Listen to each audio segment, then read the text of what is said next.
Goodman. I'm the Southwest Virginia organizer for Red, Wine, and Blue.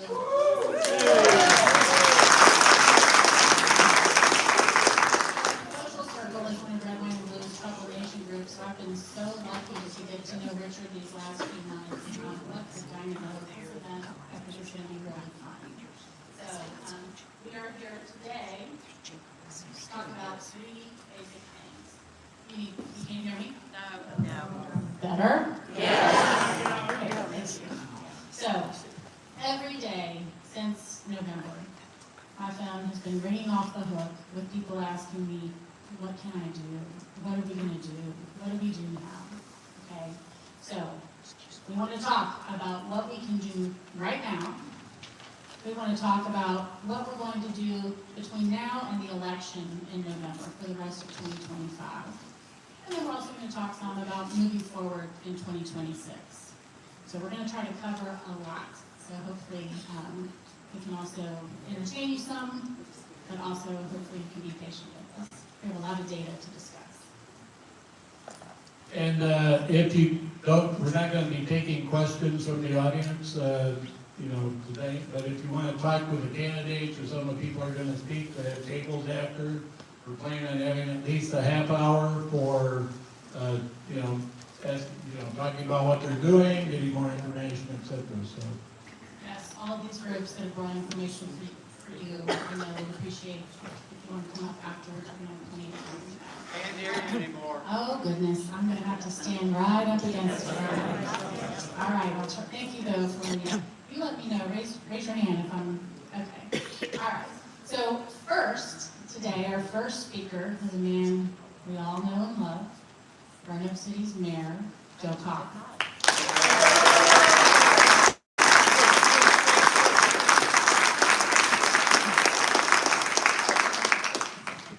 Hello, Roanoke.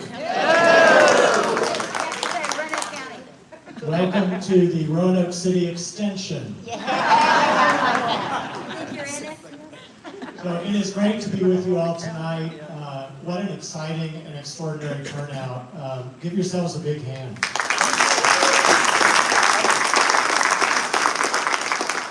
So yesterday I was in the same room with Congressman Cline. I was. We were together, and it was an important event. We were together for the Memorial Day ceremony, recognizing people who have served in the armed forces who died in acts of service to protect our freedom. It was a very solemn occasion. I was glad that he was there. And I thought afterwards, we finished right about noon, and how easy it would have been to just walk down and say hi to constituents gathered on the corner. Did that happen? No. Okay. Well, I'm here tonight to tell you that every vote counts. And every relationship matters. On November 5th,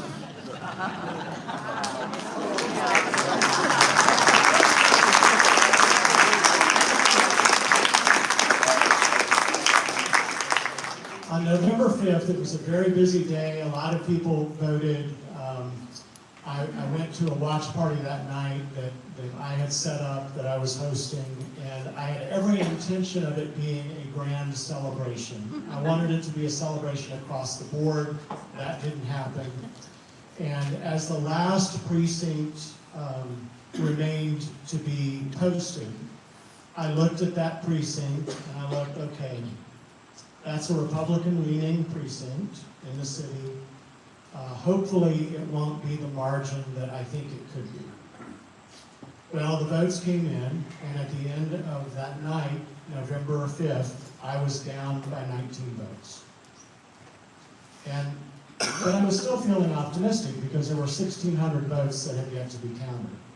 So the next morning I went downtown because the press, of course, wanted to talk to me and say, well, how are you feeling? I feel great. I said, we have 1,600 votes that have been cast that have not yet been counted. Every vote counts. And we have a process to count these votes, and I will be patient throughout this process And by the end of this process, if it turns out that I'm on the losing end, I will accept that gracefully and we will move forward. About 5 minutes after I met with the media, Mr. Bowers showed up with his own press conference with one of his colleagues wearing a red hat that said, "Make Roanoke great again." And while I kind of vomited in my mouth, I walked away and because I didn't want to hear the press conference. Well, what I heard later was that Mr. Bowers proclaimed himself the mayor-elect. And a reporter asked me later in the day, "Well, what did you think about that?" And I said, "Well, frankly, David Bowers can call himself whatever he wants to, but until every vote is counted, and the votes are certified, there is no mayor-elect." And so the votes were all counted, the election was certified, and at that time I was ahead by 59 votes. But he had a window of opportunity to call a recount, which he did. We're getting everybody scheduled, from attorneys to volunteers, election officials and volunteers, to actually establish a recount. That recount finally occurred on December 19th and 20th. And I want to tell you that what I witnessed during that time was absolutely extraordinary to me.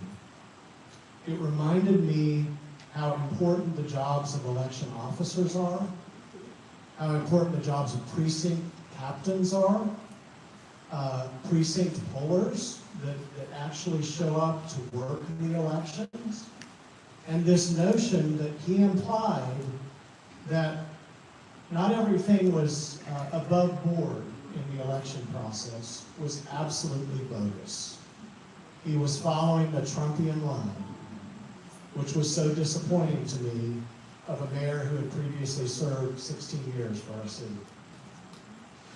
But on that recount day, I showed up on time in the courtroom, and guess who showed up late? I was there about 17 of the 18 hours of the full recount process. Guess who was there only 30 minutes of the 2 days? Guess who was there when the final results were certified and I was declared the winner by 29 votes, and guess who didn't show up?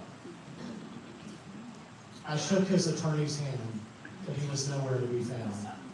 It was a month later before I even saw him in person. He somehow didn't have my contact information to call me, because I'm pretty inaccessible.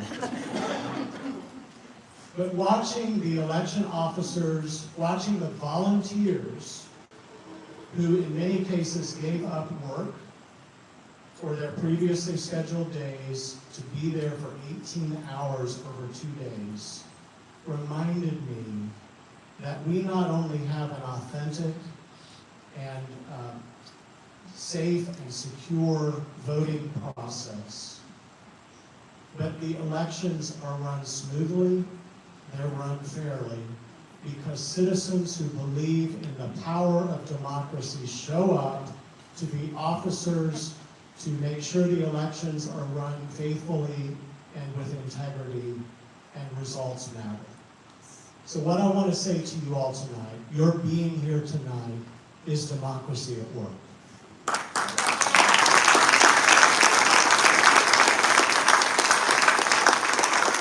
Your signing up to be an election officer in any election is democracy at work.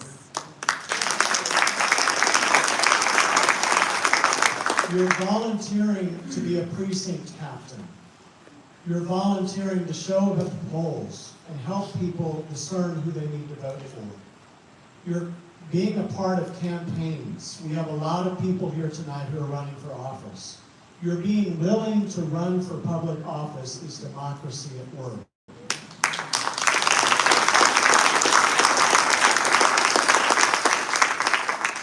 But it's not just that every vote matters or counts. Every relationship matters.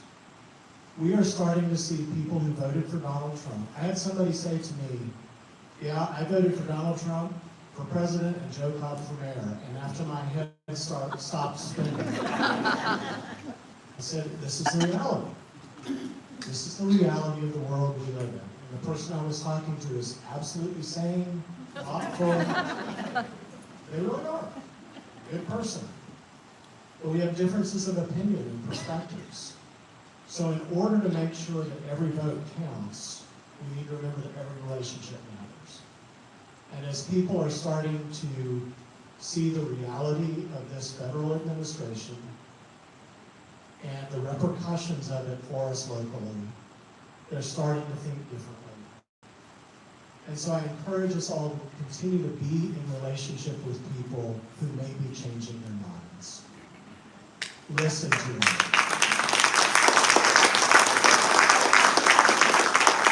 Encourage them. That's what democracy is about. It's about transformation. And we are seeing it unfold before our very eyes. I want to thank Doc, I want to thank Sarah, everyone who's made tonight possible. Thank you all for being here. We're going to do this.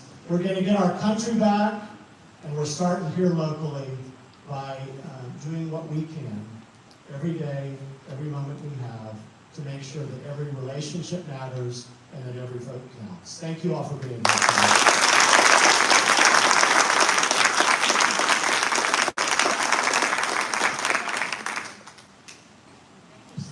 Joe, I think you're going to keep hearing that word, relationships, again and again and again tonight from everyone we have talking. So, very helpful. So, how many of you have been going to those Monday rallies? Oh, awesome. Anybody remember those Where's Waldo books? Every Monday I'm at this rally looking around. We're there, we're calling for Ben Cline, we have signs for Ben Cline, we're asking for Ben Cline. Where is Ben Cline? Well, obviously he's not here tonight. We have our duct tape spine Ben Cline cardboard cutout. But we are able to, in this somewhat scary age of technology, at least bring you Ben Cline with words that he has actually said and would actually say.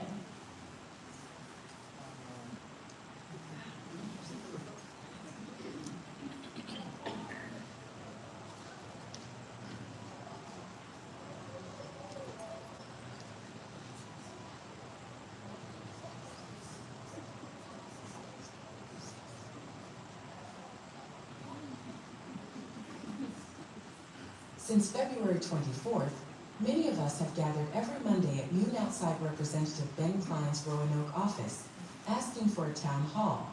We waited. We protested. Over 400 people signed a petition requesting a town hall, which we hand-delivered to his office in Washington, D.C. The response? Silence. So tonight, since Congressman Cline couldn't, or wouldn't, be with us, we've turned to technology. Through the wonders of artificial intelligence, we present AI Ben Cline, a digital version built entirely from his public statements and policy positions. In fact, you may find his answers tonight more direct than what you get from him in person. We'll begin with a brief opening statement from AI Ben, then go into questions from the community. No filters, no evasions, just Ben Cline's record speaking for itself. After AI Ben responds to our question, we will get a reaction from a home viewer.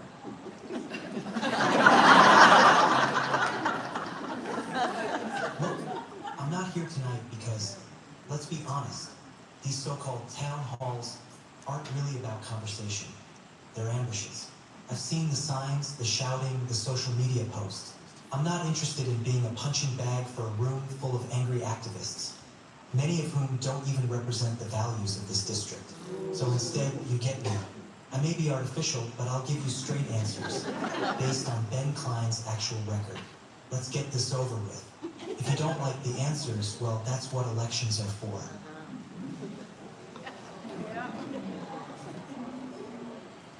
Our first question is from Mike, a retired Army veteran who fought in the Iraq War.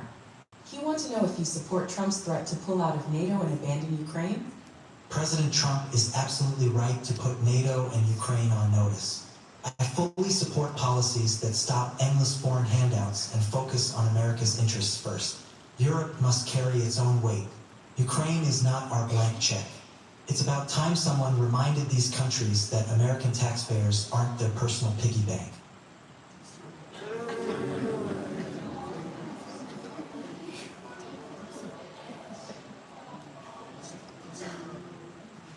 Listen, I've got family who've worn the uniform. I don't take it lightly when we talk about war and peace. Helping Ukraine isn't some handout. It's us protecting our kids from ever having to fight a bigger war later. If we walk away now, we're just telling bullies like Putin that America's word means nothing. That's not who we are. We don't run. We don't leave our friends hanging. We leave because it's our strength, our values, and our future on the line.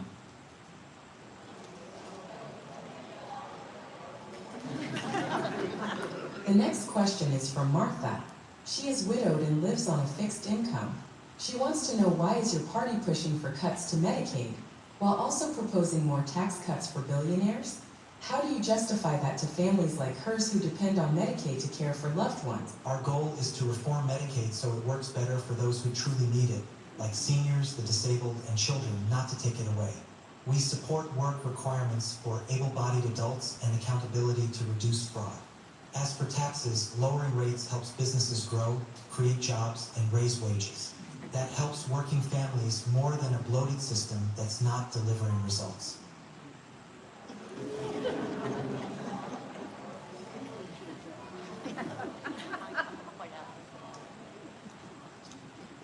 Let's stop pretending this is about reform. Adding work requirements to Medicaid just makes it harder for people who are already working, job hunting, or caring for loved ones to get the care they need. It's a solution in search of a problem. Most Medicaid fraud comes from providers, not patients. Yet the focus always seems to be on punishing the poor. And those tax cuts, they just help the rich get richer. If we really want to support working families, we should protect health care and raise wages.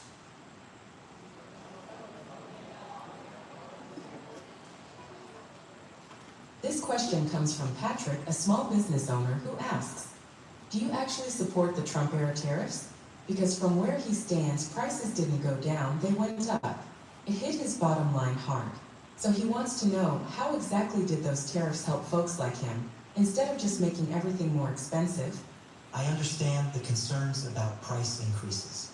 I supported President Trump's use of tariffs as a tool to bring countries like China to the table and protect American manufacturing.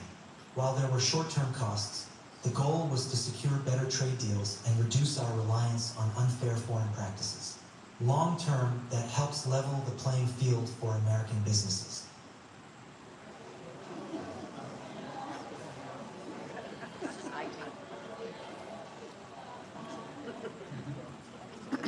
So, prices were supposed to drop on day one, huh? Instead, everything I buy costs more. And now we're being told we just need to tough it out. Gas went up, groceries jumped, and don't even get me started on beer and building supplies. I've watched paychecks stretch thinner while jobs in my line of work start disappearing. Meanwhile, the rich, they're not suffering. They've got tax breaks and accountants to dodge the fallout. Tariffs didn't hit China. They hit guys like me trying to make ends meet. All we got was pain, bailouts for billionaires, and no better deal in sight.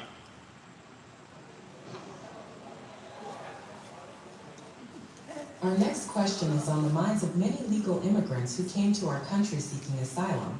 Do you support the recent deportation proposals that affect even legal immigrants? And what will you do to ensure families are not torn apart? I support enforcing immigration laws, but any deportation policy must respect due process and avoid targeting legal immigrants. Families should not be needlessly torn apart. My office is always available to help constituents navigate immigration issues, and I will work to ensure policies are fair, lawful, and focused on securing our border while protecting those here legally.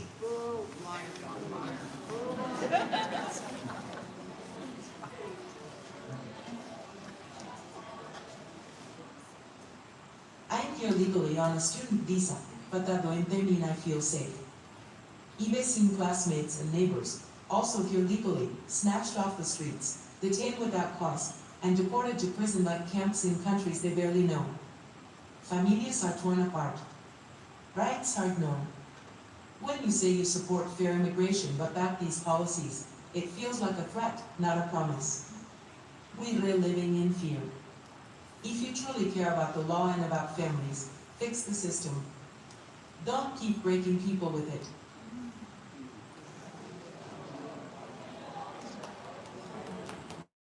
Our last question is from Jennifer, who wants to know if you support efforts to restrict abortion access nationwide. How do you reconcile those votes with the rights of women in your district who may not agree with government control over their healthcare decisions? I believe in protecting the sanctity of life and have supported legislation like the Born Alive Abortion Survivors Protection Act.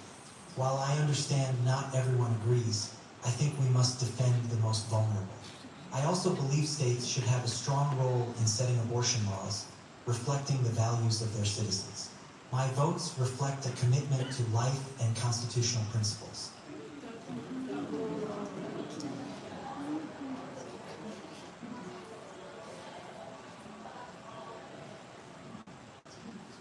Protecting life sounds noble, but bills like the Born Alive Act are based on rare, misleading scenarios meant to inflame, not inform.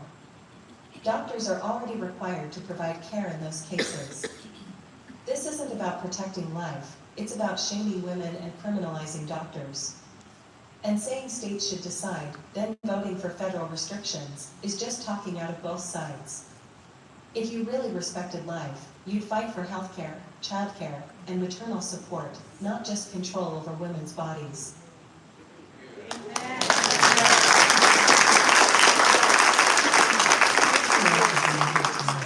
And for showing up when your representative didn't. We created this virtual town hall because too many voices in our district are being ignored. Tonight, we heard responses based on Ben Cline's public statements and official record. If those answers didn't sit right with you, remember, the real Ben Cline is still accountable. In the coming months, we'll post more questions and responses on Facebook, and our Ask Ben Cline app will be available for you to submit your own questions. Maybe one day, Ben will be brave enough to show up and answer for himself. This isn't just about tonight. It's about whether our leaders are willing to face the people they serve. If they're not, we'll keep showing up, speaking out, and come November 2026, we'll hold them accountable at the ballot box. Until then, remember, this is your democracy. You have to fight for it.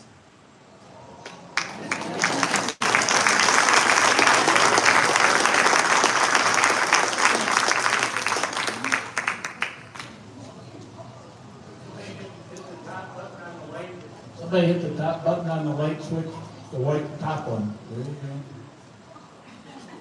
There you go. Thank you. Thank you. So what do you think, Sarah?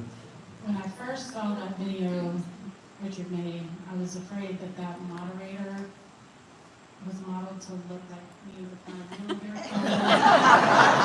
I was a little offended. But he assured me that that wasn't his idea.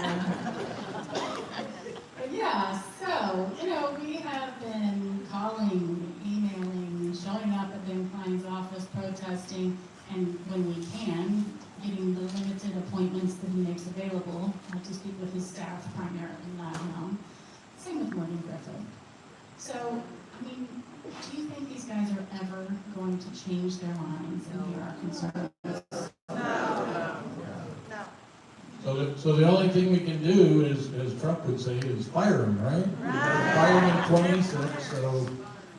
So until then, we have to do a lot to protect and defend our community from some of the disastrous things the Trump administration is doing. So that's what we're going to talk about first tonight. So Sarah, you want to take it away? Yeah, so building and protecting our community of like-minded people is the most important thing we can do right now. And we have representatives from a few different organizations here to talk to us tonight about how they are doing that with their organization. We're going to start with Dina Imbriani with Do Good Virginia.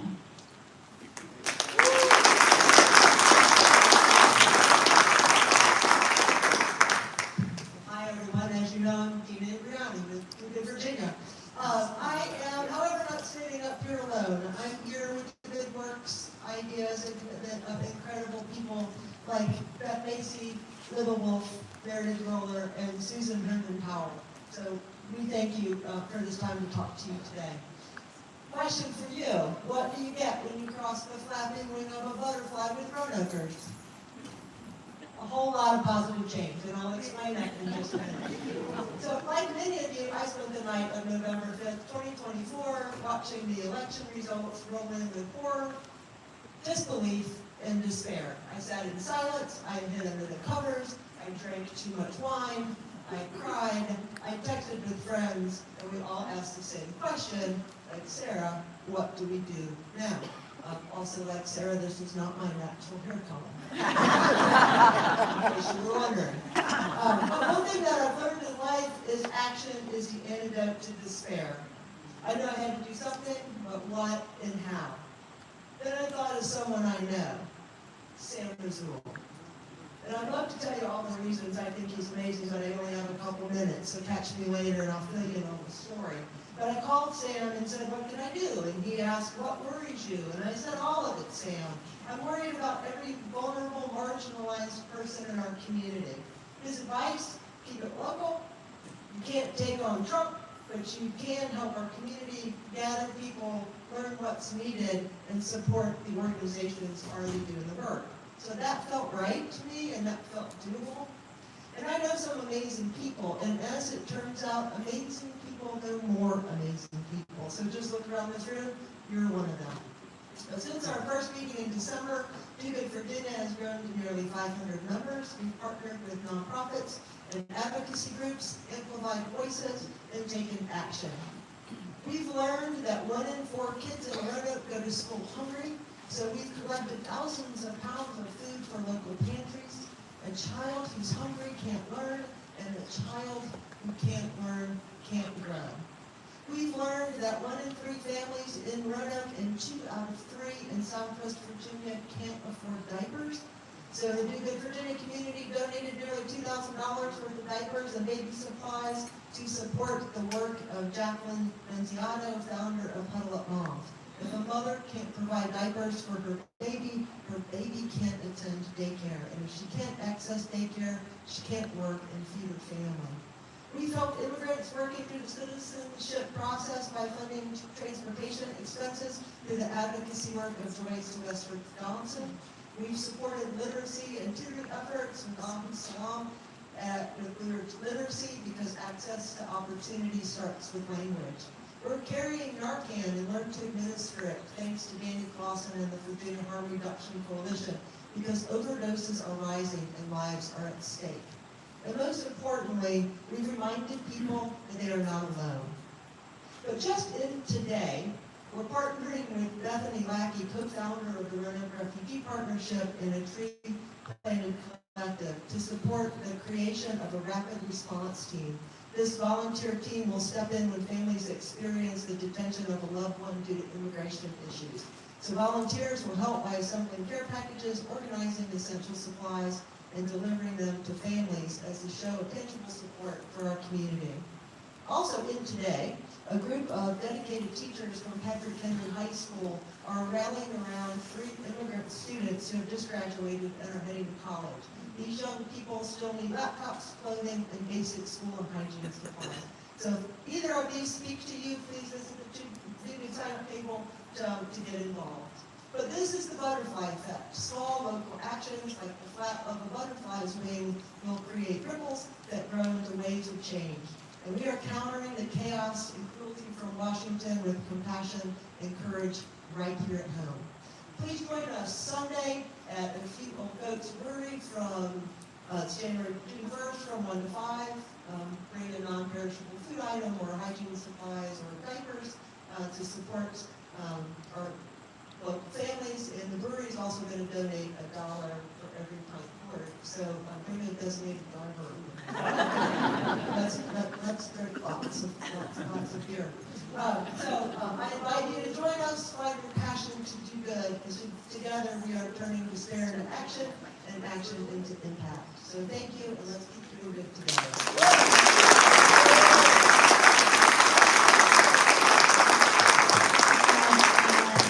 Now we have Meg Lemon with Indivisible.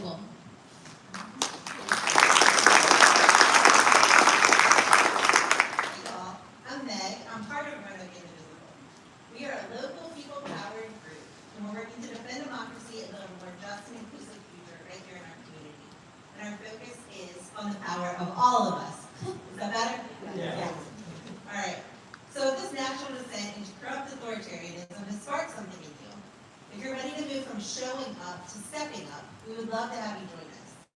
We're all volunteers, and we believe strongly in the power of the people, especially when we connect, organize, and work together. Oh, the micro. People. We host rallies, we talk to voters, we track legislation, and we support campaigns that align with our values. On June 6th, we're co-hosting a teach-in that's called Organizing 101 with local organizer Randy Faulkner at Melrose Towers, where this focus of the workshop is moving from activism into organizing for long-term change. We've also formed several working groups. Our projects are so diverse that there's absolutely a place for every single person who wants to get involved. If you're a friendly extrovert who hates spreadsheets, we would welcome you to our outreach and partnerships team, where you can welcome the new folks and help figure out what makes them tick, where they'd like to plug in. If you are the exact opposite of that, and you have an organizational brain, and you hate talking to people, we would absolutely love to have you help us with our meeting agendas, our notes, our Google calendars. We have about 1,000 people opening our emails every week, and it is growing, and it is getting difficult for us to keep up with the logistics. So we need all kinds of volunteers. We also, if some of y'all are crafty, that's really where I fall in a lot of the time. If you're feeling crafty, we are working on a visibility brigade. Some of y'all may have seen those cool things in other cities where they've got essentially like Scrabble tile of giant letters that they'll put on overpasses. Anybody want to get involved? We would love to have you help. We've got flyers up here at the table with QR codes for joining, QR codes for the Organizing 101, and really excitingly, QR codes for the No Kings Rally, which is a national movement happening on June 14th. So on June 14th, President Trump wants to spend something like $100 million on a military parade for his own birthday in Washington, D.C. We don't like it, right? We don't like that king stuff. That's not what America's about. Indivisible and this work here, we're all rooted in a great tradition in America of recognizing that while we have not achieved anything like justice for all, it is what we should work for. It's what all of us should roll our sleeves up and work for. A lot of us have been rolling our sleeves up and feeling a little burned out. Who's feeling burned out right now? Who's trying to get harder and harder to look at the news? My friend Reagan, who has been instrumental with us, we were just talking about it. It is wearing us down. We're showing up, but we are feeling worn down. Well, this No Kings rally is going to be a really cool way to turn the joy back into this fight, into this resistance. We've got live music, we've got healing arts, we've got yoga, and most importantly of all, we've got coalition building with the Roanoke Cultural Collective's Juneteenth Family Reunion. So our No Kings rally will be at 10 a.m. in McAdam Park, and then after our rally, we'll walk from one corner of the park to the other, led by the organizers of Roanoke's Juneteenth celebration. We're delighted that they've invited us to share this space with us. We're delighted to be showing up in coalition to build bridges between communities. And we're so excited to get the people who have been putting all of their work and all of their stress into trying to make things a little better for all of us into a celebration. So we hope that all of y'all will show up 10 a.m., June 14th, McAdam Park. And again, we've got flyers up here with QR codes for all of that information. The last thing you can do if you feel like it. Everybody wants a donation, right? But right now what's happening is that we're spending our own money printing these flyers. We're spending our own money on the sidewalk chalk. And we're spending our own money on pretty much every part of it.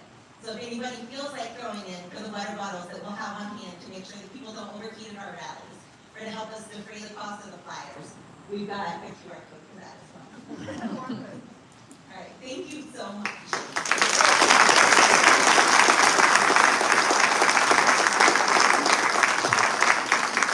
One of the things that I have really come to appreciate is how we are working together as groups, and how this has really just grown in the last couple of months organically. So I'm going to just talk to you for a few minutes about Red, Wine, and Blue, the group that I work for. Red, Wine, and Blue is a grassroots organization with coming up on 1 million women, I'm going to say, fighting extremism nationwide. And our founder started the organization, and she realized how many women just didn't come out to vote in the midterm elections in Ohio in 2018. And, you know, I think we were all probably raised to, we were told not to talk about religion or politics with our friends and family, right? But the fact is, she quickly realized when you talk to your friends and family about the issues, that's how you win. And it makes a huge difference. So Red, White, and Blue is focused on really two primary things. First is distributed organizing, which is our Trouble Nation program. And the second thing is our relational organizing rally program. I'm going to talk to you more about rally when we talk later in the program about getting out the vote. But our Trouble Nation program is what brought us together tonight. Trouble Nation is Red, White, and Blue's concept of being able to bring groups together and help people find groups that they're interested in belonging to. So, for example, here in Roanoke, we have several different Trouble Nation groups that have sprouted up, and people can go to our website and say, oh, okay, I'm new to Roanoke, I'm in 24018, what's near me? And they can find all the groups that, one of which might match what they're interested in. We have groups that are issue-focused, we have Roanoke County Schools United, a group focused solely on public education and overturning the Roanoke County School Board from the extremists that have taken it over. We'll talk more about that. We have groups with a broader focus. Roanoke Valley for Democracy is one of our Trouble Nation groups that's very popular here in town. Linda Andrews started that group. Our mayor, Joe Cobb, is a member of that group, as is Lily Franklin for delegate. They both are in that group. And what our Trouble Nation program does, it helps people. If you've already got a group and you want to grow your group, we can help you do that. If you have an idea for starting a group, we can help you do that. We can give you the resources and tools that you need to do that. But also, if you're just looking for who to get involved with, where to go, what to do, we've got all that information for you. So you can find more like-minded people that are focusing on the things that you want to be focused on. So really, it's a really great program. I think since just in the last few months, our Trouble Nation map across the country has grown astronomically, and people are able to find their people and work together and collaborate with other groups, and I really feel like it's going to make a huge difference in this next election. Roanoke Social Circle, Richard's group that he started, again, he calls me, what is it, January? He says, I think I just want to form a group so that like-minded people can get together and not feel so isolated. Maybe just have a monthly social event, go bowling or something. That was sort of the original thought, and look at how that group has grown. I don't even know how many members he has right now, but the outreach and the impact from people getting involved in Trouble Nation groups across their area has been huge. So I do have a table up here with a lot more detailed information, both about how to find a Trouble Nation group or how to start one if you're interested in starting one, but also about our rally program. I also have some stickers, some purple sunglasses, which I know everybody wants. This is my favorite sticker right now that we have, and it says, and this is kind of a mantra of Red, White, and Blue these days, which is, when they go low, we go local. And that's so important.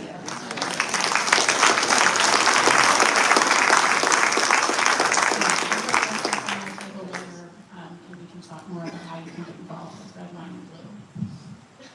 And like I said, you're going to hear me more talk about getting out the vote later too. Thank you, Sarah. And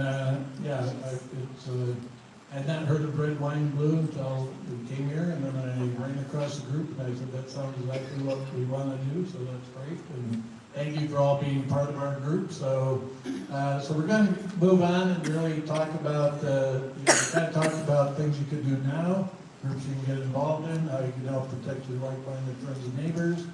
But bottom line is, you're not going to get rid of Ben Cline unless you get Democrats elected, and you're going to, the last thing you want to do, I came from Arizona, the last thing you want to do is have your state turn red. You talk about a nightmare. Just think if you had somebody like Trump as your governor, which you could have. Anyway. So, Sarah, you want to? Right. So, protecting Virginia first. We're going to talk about our local elections. We're going to talk about our state elections. That in 2025, we can almost just try as much as we can to set the Trump stuff aside and do what we can right now to affect what's going to happen in November of 2025. Did we have? No, I think there was some travel issues with Abigail's group that with their campaign person. So I think what we're going to do is we're going to start with Lily. Lily's going to talk about that. She's always ready to go. You can just call her on the spot. Let's get up here. We're going to protect Virginia. We need to make sure Lily Here we Franklin go. is elected. We re-elect Senator Sol, and we go all the way down our state ticket. We will have some information. There's a video about Abigail Spanberger that we can direct you to, but unfortunately, your campaign server didn't make it tonight.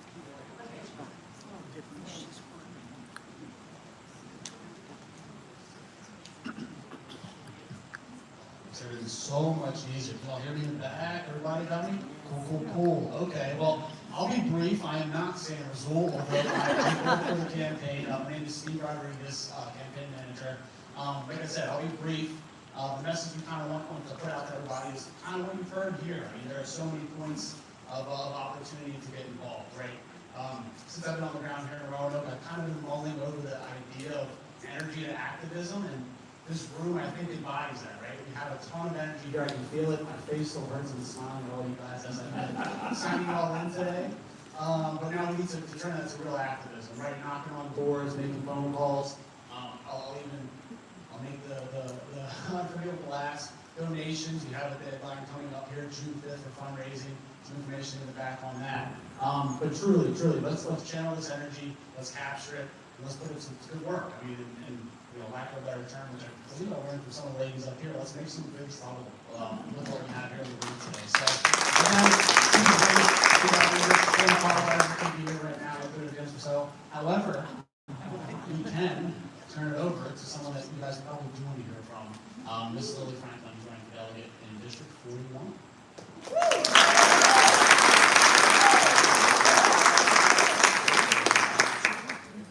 Can you hear me on this one too? Okay. Awesome. How's everybody doing tonight? How are we doing tonight? That's the kind of energy we want to hear. When Delegate Rasul told me he was going to have to jump out earlier, he told me I could say whatever I wanted to on his behalf. He learned quickly. So I think the next meeting he has to provide us all ice cream. I'll hold him. You got that? Yeah. No, but I'm so glad to be here with you all. One of the things, so I worked for Delegate Sam Rasul for 5 years. I was his chief of staff, so I know a lot of you through that office, and then some of you through my campaign for delegate as well. Well, one of the things he likes to share, and one of the things he keeps in his wallet, is this little cookie fortune he found, and it said, "Tough times never last, but tough people do." And I think that's really important right now. And I see a lot of tough people here in the room, and I feel I'm no stranger to tough battles. I ran in 2023, and I lost by 183 votes. And now I'm running again in the most competitive seat in Virginia. And in 2023, most folks thought that we can be competitive in a Southwest Virginia seat. District 41 encompasses most of Montgomery County and then parts of South Roanoke County. And so it's a pretty tough seat, but what people noticed from our race is that not only did we do well, but we also outperformed. We were the only battleground race to outperform Joe Biden's 2020 numbers, and then now Kamala Harris's 2024 numbers. And so I get the question a lot of times, I think especially important for today, the conversation we're having is, how did we do it? How did we get so close? And I see people, they get that twinkle in their eye, they're like, there must have been some sort of slogan she had that connected everybody. She slapped it on a bumper sticker, and that's it. She's got it. Well, sorry to tell you, it's not the secret sauce. My campaign, what we did is we got on the ground early. We went down those backcountry roads, oftentimes being the first candidate on both sides of the aisle to ever visit some of these homes, going down country roads, gravelly driveways, definitely thinking, maybe I shouldn't be here. My mom, she's checking my location, she's like, I don't know about that. But I get to those front porches and I talk to people, and I'd be the first person that I have ever asked them what they care about. What do they love about our community? What do they want to change? And what keeps them here fighting for our home? And when we were on those doors and when we were on those front porches, we were having such good conversations talking about our shared history and how I was a former teacher and what we really love about our home. One door I just happened to stop by at the right time, and this man was working on his dryer, and I held the pieces because he needed an extra hand, and so I'm just working on the dryer. I like to think he voted for me, but who knows? So, the important thing is that when we were having those conversations, when we were talking to people where they were at, we were doing one important thing, and that was making people feel a little less alone and a lot more heard. And that's the secret sauce. And I think that we lost sight of that, and we forgot that voters are community members, that they are important, and that they want to feel valued and heard. And so in 2025, the most important thing we can do is to make sure people feel heard and to meet people where they are at. Sam has his fortune cookie that he has that keeps him guided. For me, I wrote on my mirror a few years back, change isn't comfortable. And if we're going to get out of this situation that we're in, we're going to have to get uncomfortable. Am I nervous when I go door to door in some of these places and I see signs that point to this person's probably not going to be friendly? Absolutely, I am nervous.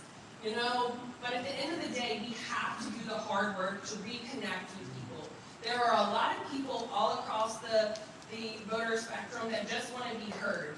And that's what I need each and every one of you to take away. What we can do in 2025 is make sure that we're bringing more people into the fold and making sure that they know that somebody is fighting for them.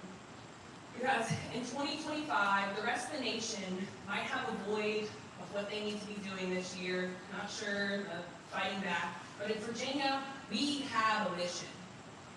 And that mission is to make sure that we flip Virginia blue and deliver the largest Democratic majority in Virginia's history. We're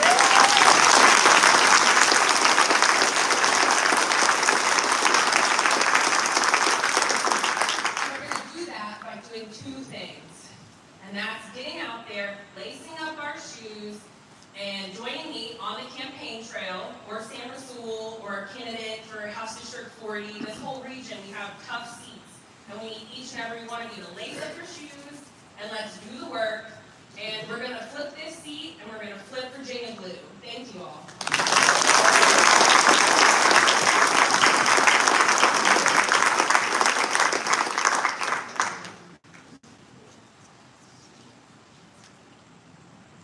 I also want to mention, we do have another House of Delegates candidate here with us in the room tonight. She is running in a primary. I don't know if you all know, but early voting has started for the primary. You can go vote. The last day is June 17th. Donna, a little page, would you just stand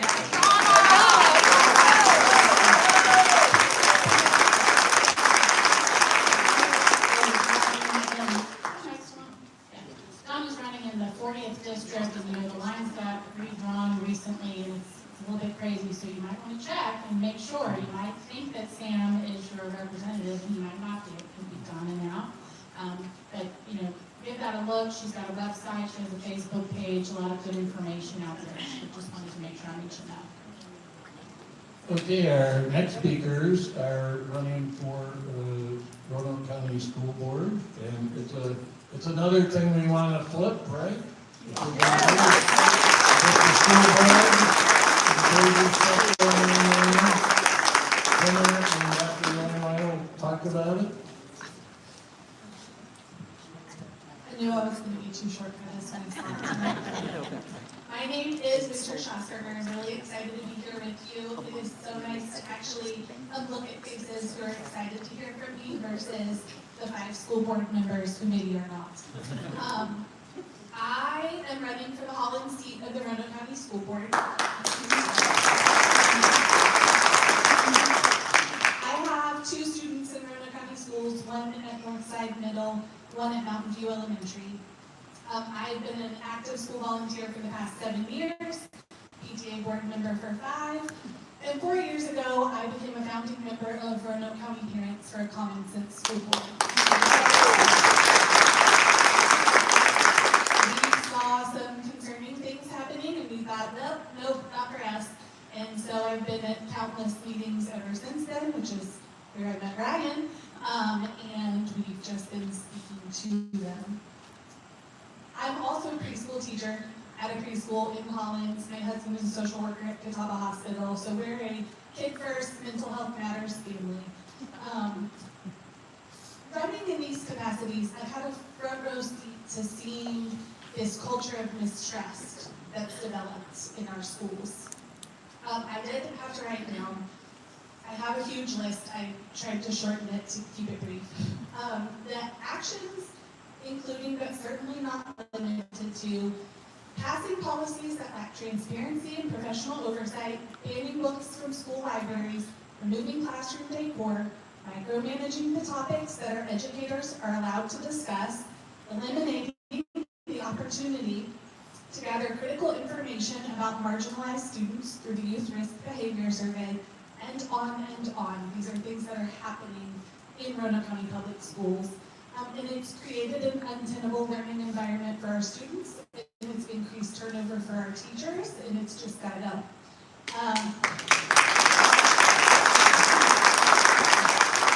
I could spend a long time talking to you about all the things I've seen over the past 7 years, so if you want the tea, come see me at the table later. I don't want you to focus on that. I want you to imagine what a Roanoke County School Board could look like with people who put students first. They trust the experts that are hired to do their jobs in the schools. They listen to the community. They look for community-centered, progressive decisions that make sure everyone's included. Yes, We please. have to make sure that everyone's taken care of. And then when you're done imagining that, I want you to go vote for it. I am going to turn it over to my friend, Dr. Ryan White. He is amazing, so.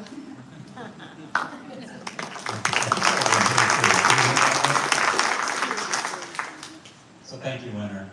And I am Dr. Ryan White. Thank you all for inviting me and for putting on this town hall. I'm sure everybody here came looking for Ben Cline, and I'm sorry that he's not here for you, but I'm happy to take up his time and speak today. So I am running for Roanoke County School Board along with Winter. I am in the Windsor Hills District, which, if you're in my district, you probably know it. If you're not sure, it's a wedge between Cave Springs and Salem, kind of going out to that creek and Denton Mountain. I am, by trade, I'm a child psychiatrist. So what I spend my time doing day in and day out is having the privilege to sit and listen to children, to families, and to build relationships within our community. Although, because of HIPAA and everything else involved, I usually keep those relationships private, confidential. But my work doesn't stop there. And as a physician, I very much embrace the concept that I am supposed to support my clients in all aspects of their life, which includes advocating for their well-being out in public. So what really pulled me into the school board race was, among all the list of issues going on at the school board that Winter pointed out, I started hearing in the spring of 2023 concerns from my clients and their families and fears about changes going on in the schools. I had children that were sitting in my office telling me that they no longer felt welcome, that they no longer felt like school was theirs to belong to. and that they were losing trust in the adults that were supposed to be there to help. And that's when I realized that I had to get out of my office and start standing up in the community to speak out for my clients who were afraid to speak. And that's where I met Winter, talking not with the school board, but to the school board. And we have both been doing that for several years now. And I love to stand before them and continue to talk to them, knowing that they don't want to listen to me. But so, around that time, why my clients were feeling unwelcomed is the teachers were being asked to remove signs from the walls, remove decorations from the schools that depicted rainbows or had the words, "Everybody welcome." I don't know what is threatening about that message, but they were being asked to take that off the walls. And then, in the months that followed that, the community at large actually started coming to the school board to speak out. Parents, teachers, mental health professionals, myself included, were voicing our concerns to the school board and asking them to undo the harm they were doing. In response to the community coming out and engaging with them, the school board, rather than engaging in civil discourse and coming up with policies that actually were meaningful and equitable for our students, they began to increase armed police presence at their school board meetings. They felt threatened by being talked to. And then Roanoke County began to make the news, locally at first, then the state, then nationally. Even a couple international news stations picked up what was going on in Roanoke County school boards. When citizens were being arrested for using their voice to dissent. There was never violence in those boardrooms. I was in the room when all of the individuals were arrested. There was never violence towards the board, and yet they felt instead of engaging in discourse, they would show force. Now, to me, that marked a very clear and dramatic shift from a culture of inclusion and of working together with our community. I, however, share with Winter a completely different vision for our schools in Roanoke County. Picture, if you will, with me, I see a school system that we can get back to where teachers are standing tall in their schools, proud of the work that they do again, knowing that their work is vital to our children and our future, and knowing that they are supported by our administrators who respect their expertise rather than micromanage what's on the walls.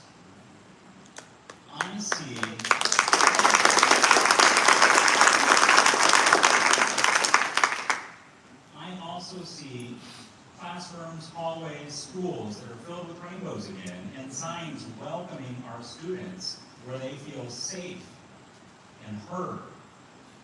And I see administrators and school board members sitting down and having tough conversations together and leading by example for our students to show them that by working together, we can actually overcome very challenging problems. And I know that we can actually together bring this vision to Roanoke County again. And I do have to shift gears a little bit because I do have a small ask for everybody here tonight. Even though this is a non-political process or position that we run for, it is a political process. And it's important to recognize that both of us will be on the ballot as independents. So it's important to make sure that we are spreading our message and our names and getting it out there. And that means campaigning. So I'm asking, if you're able to in here, make sure to stop by our table, sign up to volunteer in any way, shape, or form you can for Winter Schatzberger and myself. And if volunteering isn't your thing, well, that's okay. We have QR codes as well. Please donate if you can afford to. And together with y'all's support, going to flip this board.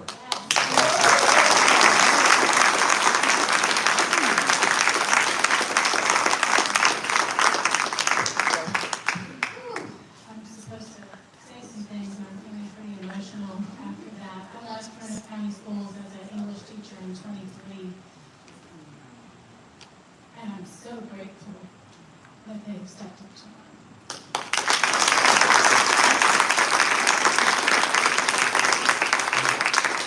And for all of you who wonder how the Republican Party took over everything, they started with the school board. And then they went to the county board. And that's how they took over. That's how they got candidates, so we need to put that for one and one reason. If you're here from Roanoke City or Salem or outlying areas and you're thinking, well, that's Roanoke County, that doesn't really pertain to me, we are one valley. And the decisions made in Roanoke County schools are shaping the minds of our children. And those are the children that are going to grow up and work with you and live with you. Please support them.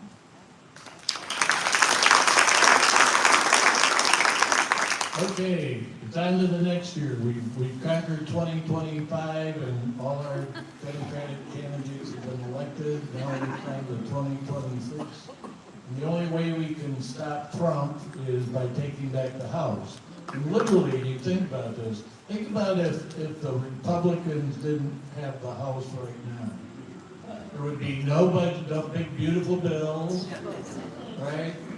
There'd be all these other things that would have, they'd probably be having investigations into Trump's corruption. So that's why we have to win. I mean, if you want to stop Trump, 2026 is when you gotta do it. So with that in mind. All right, so we want to introduce our next speakers, two amazing people who stepped up to run for Congress this past year. We have Ken Mitchell for the 6th District.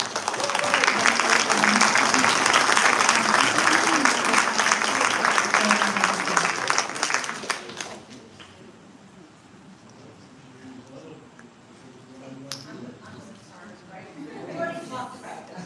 Hi, I'm Karen Baker. I ran for Congress in 2014. Griffith. And I lost. Ken ran. What? Oh, okay. Can you hear me better? Okay. It seems kind of intimate, but okay. Okay, I lost. Ken lost. I'm not running again. Ken is. He'll talk after me. I'm not running because I'm going to be 75 and I need somebody else to do it. But I want to talk to you about two things from my experiences again.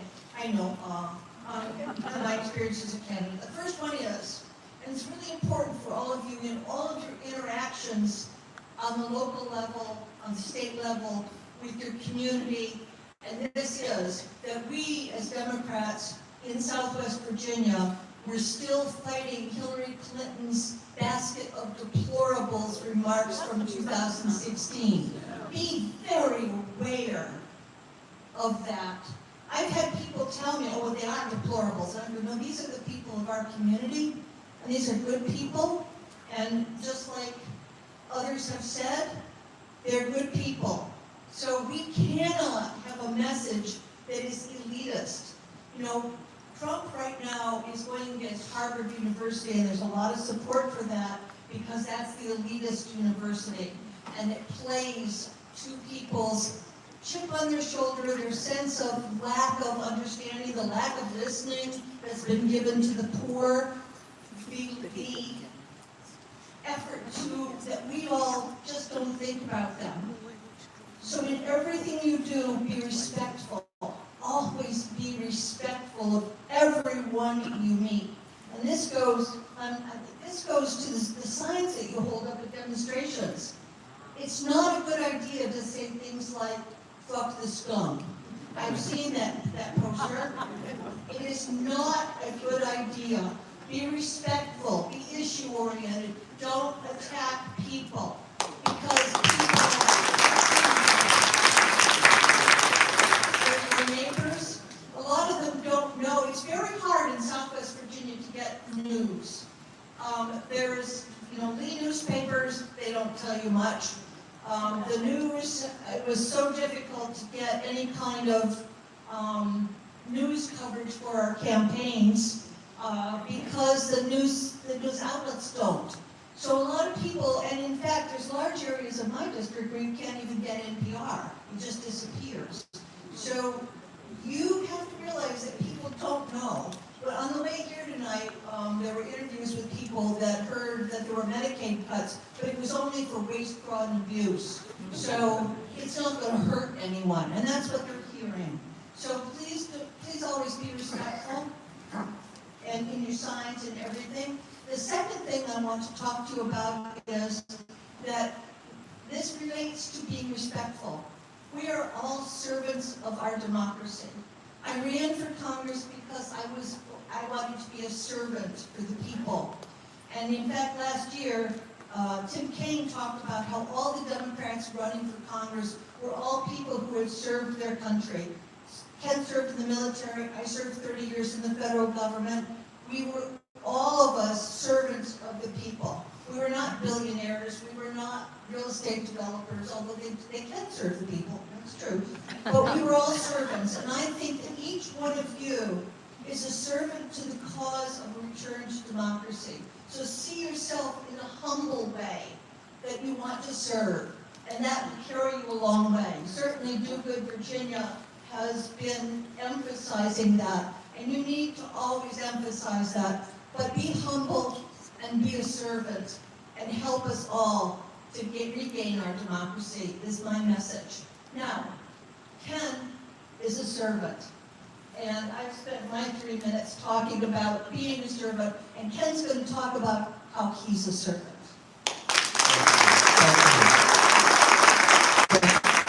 Thank you so much, Karen.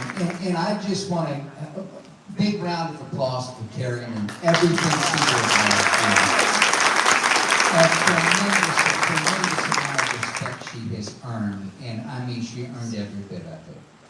I want to chat just a minute. You know, we've been into this administration for about 4 months now. And my goodness gracious, what it has been. The ups and downs of the tariffs that are impacting us. The amount of executive orders that have been signed. Doge and Musk out here finding all this waste, fraud, and abuse, except for any contract he was associated with. And we look out at all of the chaos that is out there. And understand that it's intentional. It's intentional to wear us down. We look at this big, beautiful bill that came out and the potential of 14 million Americans being thrown off their health care. We look at the a $2.3 trillion deficit that this bill will cause. A $4 trillion worth of debt that it adds to our debt. And when we look at all of this, out of that, the thing that comes to mind to me is that every GOP congressperson in Virginia voted yes for that. And that to me is unacceptable. And I'm telling you, those folks have got to go.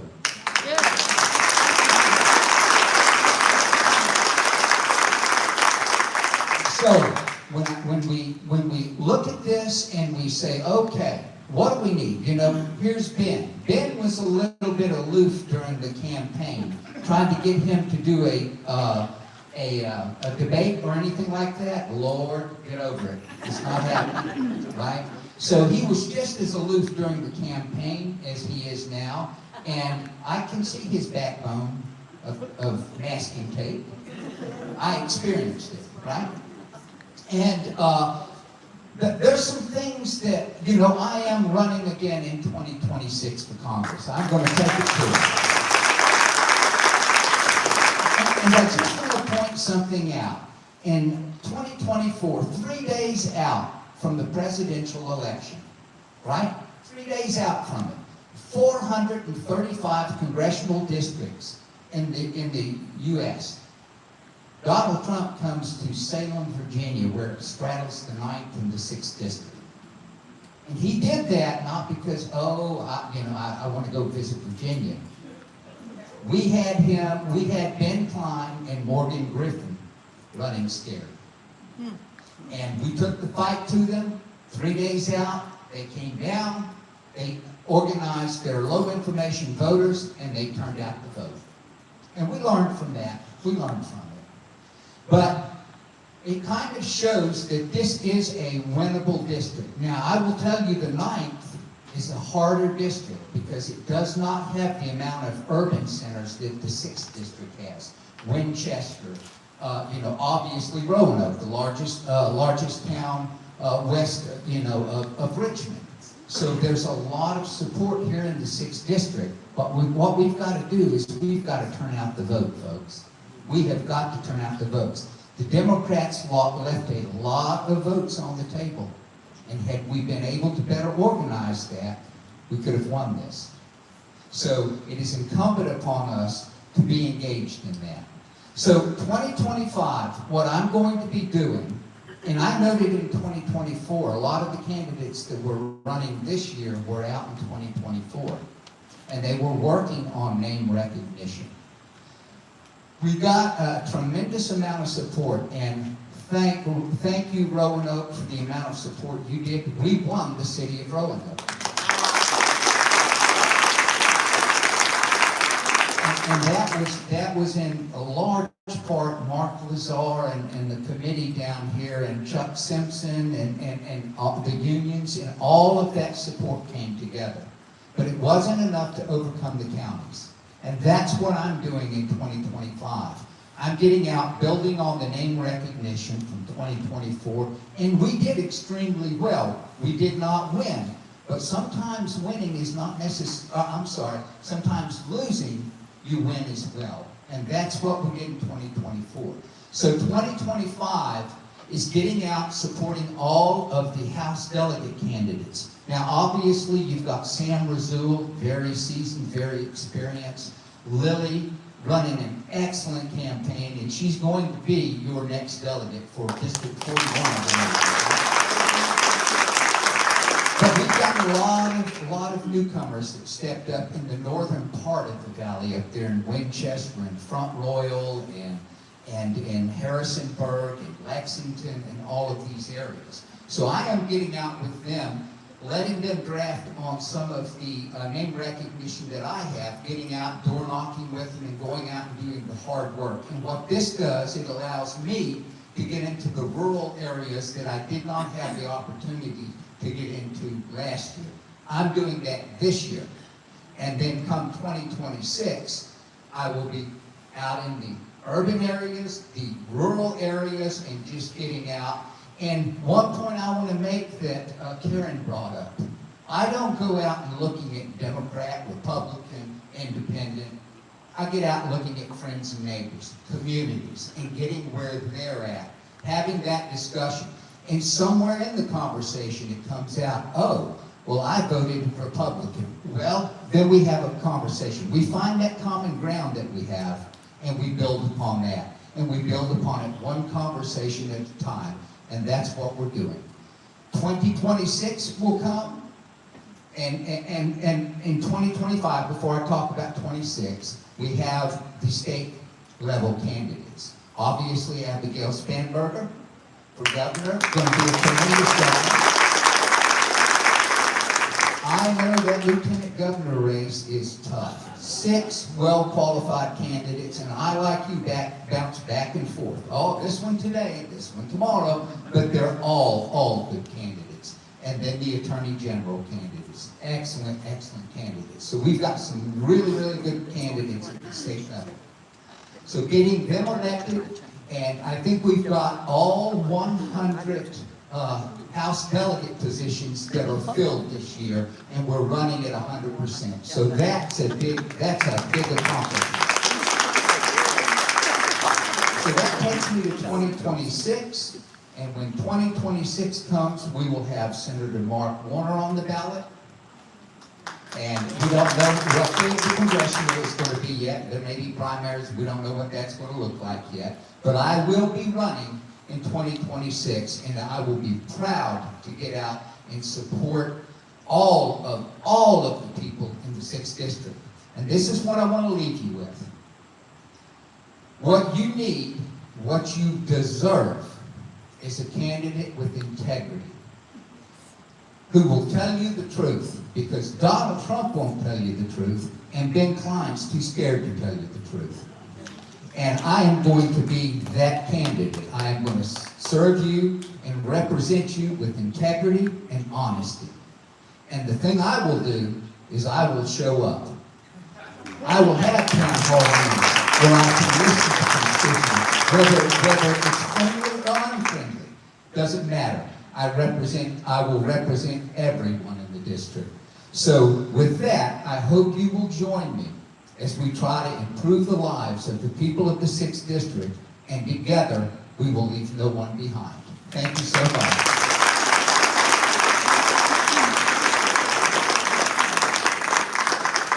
A round of applause again for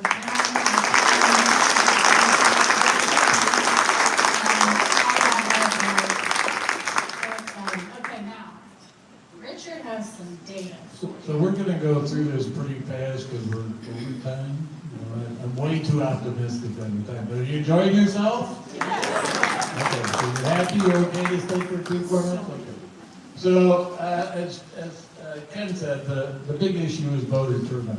I mean, Democrats, for some reason, don't like to turn out to vote. I have no idea why, but, so here's some quick data. I'm gonna go through this pretty quick.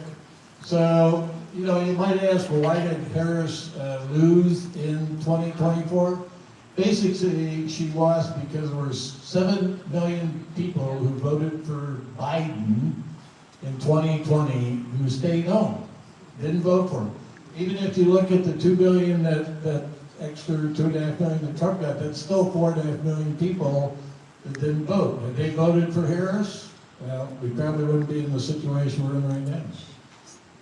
And another way of looking at this is, if you just, they say Trump won by a certain amount and Harris lost by a certain amount.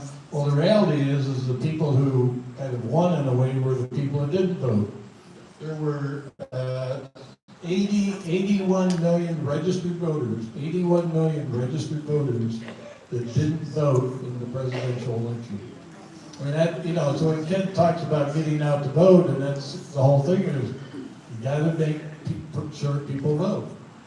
And then in the Virginia 6th and 9th, the numbers are a little better. There were only, 162,000 voters who didn't vote in 2024. So, but that's still a lot of votes that are left out there. And then the really sad thing, and in some cases the real opportunity, is in a presidential election, usually the turnout is about 70–75%, right? So, we've been talking about 2024 election. Well, what's going to happen in 25 and 26 is that turnout rate's going to go from 75% to 50%. So there's going to be, and this is Virginia 6, there's going to be 280,000 people who don't vote in 25 and 26. And all we have to do is get those people to vote. Now, they're not all Democrats, but probably 30–40% of them are. So, and the other point of this is that Ben Cline's margin, if you were to estimate it for 26, would be about 80,000 votes. That seems like a lot, right? But as they say, there's an old African proverb which goes, how do you eat an elephant? And this is appropriate given the Trump administration. How do you eat an elephant? One bite at a time. So I'm going to go through these pretty quick. Sarah, you want? So one thing you can do is register voters. Mary Redis is back there. If you're interested in doing postcards to registered voters, there's a great program that has been very effective in getting voters registered. I won't go into it because we're running a little short on time. But out of the people that they send a postcard to, about 31% of them register, and out of that 31%, 42% vote. That's sending them a postcard, just reminding them that, telling them to register to vote. And then, Sarah, you want to talk about, One way that Red, White, and Blue is focusing on getting out the vote is with our rally program. And it's just simple. If you think about it, maybe you assume that the people that you know who are like-minded always go out and vote. But I promise you, they don't. Once you start digging in data, people miss elections all the time, and an extra push, an extra reminder makes all the difference. For many years, I was the teachers union PAC chair in Roanoke County, and on election day, my phone would blow up with teachers. Again, these are smart people, but they're busy, and they don't have time to pay attention, or aren't necessarily, politically minded in the sense that they don't know who's running for board of supervisors, or for school board, or even some of the state offices. And so my phone would blow up with my teacher friends saying, "Hey, who am I voting for lieutenant governor? Or who's in my district for board of supervisors?" Because they knew that I would know, right? This is the concept of relational organizing. You don't wait for them to call you, okay? You reach out to them proactively. And we have a tool, and again, I'm not going to go into a ton of detail since we're running a long time, but I've got a lot of information up here at my table to tell you more about it. But we have a tool that makes it really easy for you to do that. You log into it and say, okay, I've got 10 friends who I know are all teachers. I'm going to send them all the information in this tool that's public education related to make sure I'm getting out the vote. All right, I know I have these 3 women friends who really are passionate about reproductive freedom. So the information in there, I'm going to make sure I send to them. I'm going to make sure I make them aware of these events. It just makes it really easy to track and make sure we get out the vote. And statistically, it works. It's a simple concept. Reaching out to the people that you know, but it has a huge impact. That other slide showed you the percentage impact on voter turnout that we can have if we do it. It's simple. I would love to show you how to use tracking. good. And then, one of the, Roanoke Social Circle, is formed to build social community, social groups, and so what we're doing is gonna take that to the neighborhood level, rather than just, contact your friends and your family. Why not reach out and meet your neighbors? How many do you think you're the only Democrat that lives in your neighborhood? Most people think that. But the reality is that's not the reality. In your neighborhood, there's a lot more Democrats in that neighborhood than you're like-minded people in that neighborhood. So let me just give you an example. I'm trying to take these numbers down to the, so what's that mean in my neighborhood? So let's say you have 25 people in your neighborhood that are over 18 years of age. Out of those 25, believe it or not, 3 of them are probably not registered to vote. Might be somebody just moved in, somebody just turned 18. And of those 22, now there are more Republicans probably, but there are 8 Democrats. Those are people like you. Probably, if you thought about, think about that's like probably 12 households, assuming there's 2 adults in every household. So out of those 8 households, or out of those 12 households, there's probably, 8 Democrats. And so there's 8 Democrats in your neighborhood. 6 of those will vote in the presidential election. 4 of them will vote in the midterm election. So 2 of them aren't going to vote that are registered in the presidential, and 2 of them aren't going to vote in the midterm election, which is what 25 and 26 are. So you look at this number over here, you see the number 8 over there, and you see the number 7 over there. Which number is bigger? Which number is bigger, right? So all you have to do, and you might not get all 8 of them, but there might be some of those 14 up there that are kind of disenchanted with what's going on. But all you have to do is really talk to your neighbors. And so what we're going to do, we're working with the Democratic Party and the candidates to help you get a list of your like-minded neighbors. So a show of hands, how many of you would like a list of your like-minded neighbors? that would be willing to go and talk to him, just meet him, okay, so that's what I figured, because most people most people have no issues talking to their neighbors. I mean, people that canvass sometimes think, well, I knocked on 100 doors, only talked to 3 people. Well, if you talk to your 8, 10 neighbors that are Democrats and get them to vote, that probably going to have a bigger impact in the long run. So we'll get you the list. If you're interested, there'll be a follow-up email. You can sign up for that, and we'll get you a list. We'll provide some resources and ideas about how to go about doing that. And I want to point out these last 3 things, and that is, once you realize who your like-minded neighbors are, your whole attitude about your neighborhood changes. You realize you aren't alone. I mean, I think most of us, a lot of people feel alone and afraid. And, anyway, so you'll make new friends, and bottom line is you'll save the world. That's the important part, save the world. So You know that great feeling you get when you're driving through your neighborhood and you see a sign, or a small sign, a hamburger sign. Yes, there's someone else, right? It's just taking that up a notch. This is you actively getting that list.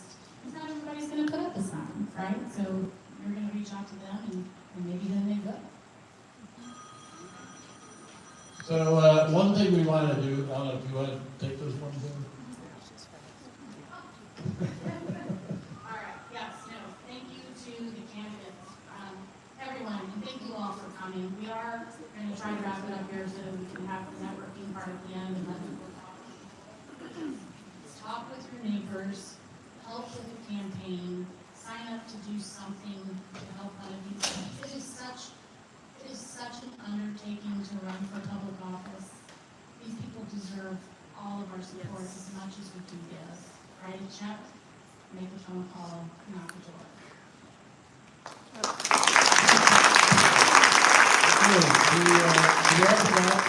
We want to wrap it up on a high note, so Jan is going to come up here with her singing group, and they're going to lead you in a little sing-along. All right, some entertainment. I love this. Oh, look at them. My God, the whole audience.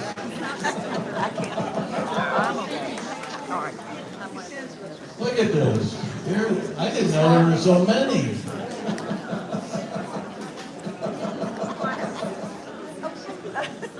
Okay, there are stairs over here, so okay, there we go. Okay, so This is not my natural hair color. Well, I just want to thank you all for being here. We're almost finished, and I appreciate you staying for the whole thing. I think it's been fabulous. We have heard from Artificial Ben. We have learned a lot tonight about what we can do in the coming days and months and years ahead, and it's all been really helpful. So we've done all that, and the only thing that's left to do is send a message to Mr. Griffith and Mr. Cline, and it's a musical message. So, we need your help to do that. We need you to join in, whether you're feeling, infuriated or invigorated or something in between. Get up and sing with us. The tune is familiar, or it's a little different. You might come down here and sing. Yeah, we're coming up.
Thank you everyone for coming. I hope you enjoyed it. I hope you learned some new things to do and you need to get out the vote in 2025, 2026.